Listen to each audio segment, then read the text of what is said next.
Hoy nos enfrentamos a un concepto enorme, Imago Mundi, la imagen del mundo.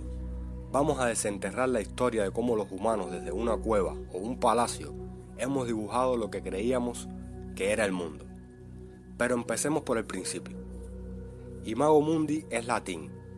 Suena a conjuro de Harry Potter, pero significa literalmente imagen del mundo. Es la foto fija que una civilización, una cultura o una persona se saca del universo en un momento dado. Es su cosmovisión hecha dibujo. Para nosotros hoy el mundo es una esfera. Lo sabemos y ni nos detenemos a pensar en eso, aunque algunos más que otros. Pero si no te crees teorías raras, lo puedes ver desde un satélite. Pero imagina ser un campesino en la Europa del siglo X. Tu mundo es tu aldea, el bosque que no debes cruzar, el castillo del Señor y, como no, la iglesia. ¿Cómo dibujarías el planeta entero entonces? Pues probablemente como un disco, con Jerusalén en el centro porque ahí está Dios, y con el paraíso terrenal en algún lugar al este. Eso también es un Imago Mundi.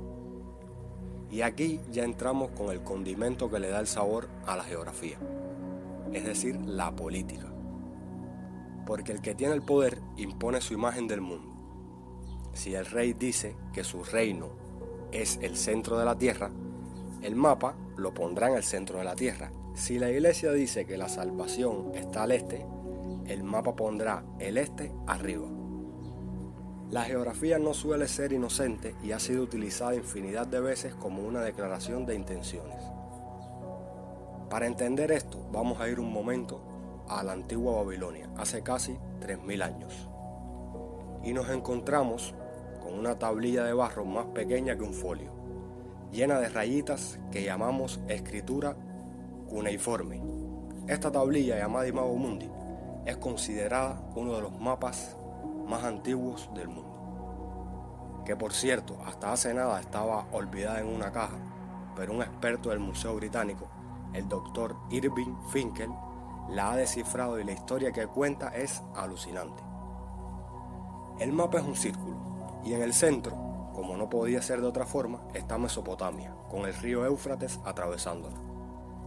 Pero el mundo conocido por un babilonio no se acaba en la playa, se acaba en un océano cósmico, al que llamaban el río Amargo. Un doble anillo que encierra todo y que separa su realidad de lo otro. ¿Y qué hay en lo otro?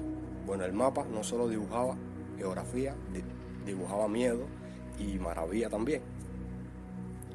En esos triángulos más allá del río Amargo, los babilonios situaban regiones habitadas por bestias mitológicas.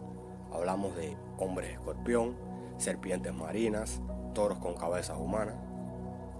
Un bestiario de pesadilla. Para un babilonio el mundo era una isla de orden, rodeada de un caos absoluto. Y ese caos estaba habitado por monstruos. Su Imago Mundi era en realidad un espejo de su psique colectiva. Pero dejemos Babilonia por ahora y volemos hasta el siglo XV. La Edad Media toca su fin. El mundo sigue siendo un misterio, pero hay gente dispuesta a descifrarlo. Uno de ellos es un teólogo francés llamado Pierre Diaghilev. Perdonen mi francés. Bueno, en 1410 este señor escribe un libro que titula también Imago Mundi. Diaghilev era un erudito de salón que nunca se embarcó en ningún viaje, pero se leyó todas las bibliotecas del mundo conocido. Copió a sabios griegos como Aristóteles, Ptolomeo, a padres de la iglesia como San Agustín y a científicos árabes como Avicena. Su libro era un popurrí de todo lo que se sabía y se creía saber sobre la geografía y la cosmografía. Y como era un libro de texto, venía con su correspondiente mapa del mundo, un mapa que aún era medieval, pero que tenía una novedad. Por primera vez ponía el norte arriba. ¿Y quién crees que leyó este libro con devoción? Lo llenó de anotaciones en los márgenes, se lo llevó consigo a un viaje que cambiaría la historia. Pues el mismísimo Cristóbal Colón. Hoy ese ejemplar con las notas de Colón se conserva en la biblioteca de la Institución Colombina de Sevilla.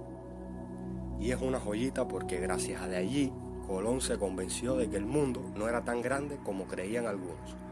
Basándose en sus lecturas y en sus propios errores de cálculo, pensó que podía llegar a Asia cruzando el Atlántico.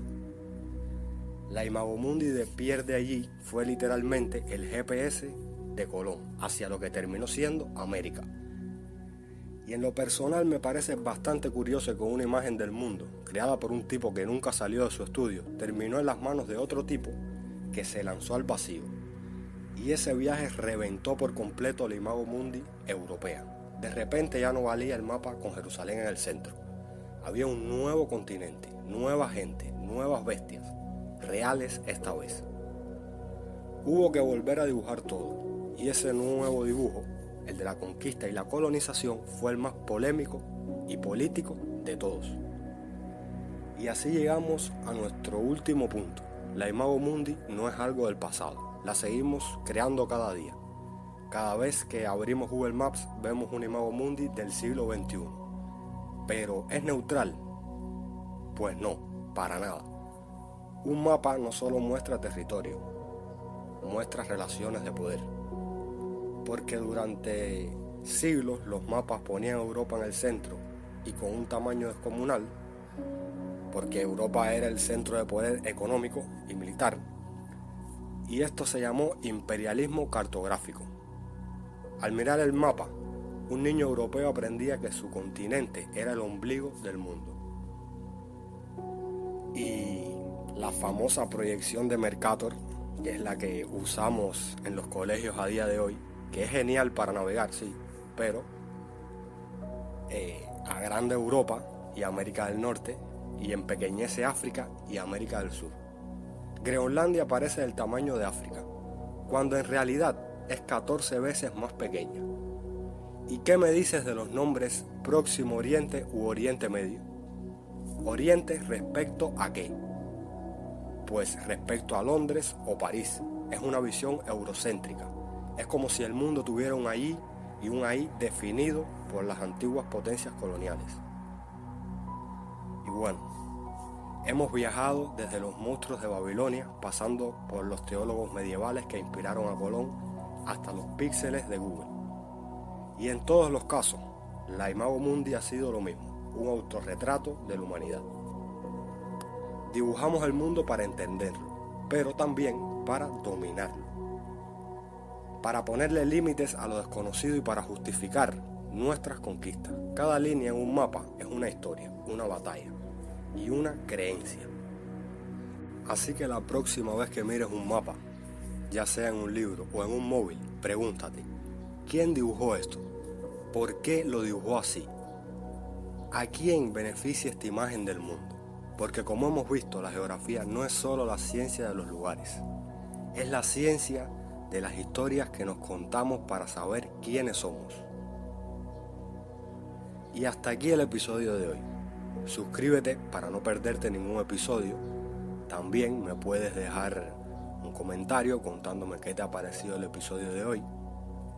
Pero antes de terminar el episodio te cuento que el próximo jueves hablaremos de lo que ocurrió en Oceanía hace aproximadamente 60.000 años. Y te aviso también que a partir del próximo jueves los episodios aumentarán considerablemente en cuanto a tiempo de duración, porque una vez publicados estos 4 primeros episodios, en los cuales aparte de dar un brevísimo repaso a los orígenes de la geografía y la cartografía, pues también hice un pequeño testeo de cómo grabar y subir contenido en mi contexto actual. Los que escucharon el primer episodio saben de lo que hablo. Y bueno, ya nos centraremos en hechos y lugares específicos a los cuales les dedicaré un episodio completo, sin estar saltando de Babilonia a la Edad Media en un mismo episodio como hice en este. Dicho esto, me despido. Esto fue Travesía Geográfica y nos escuchamos el próximo jueves. Un saludo.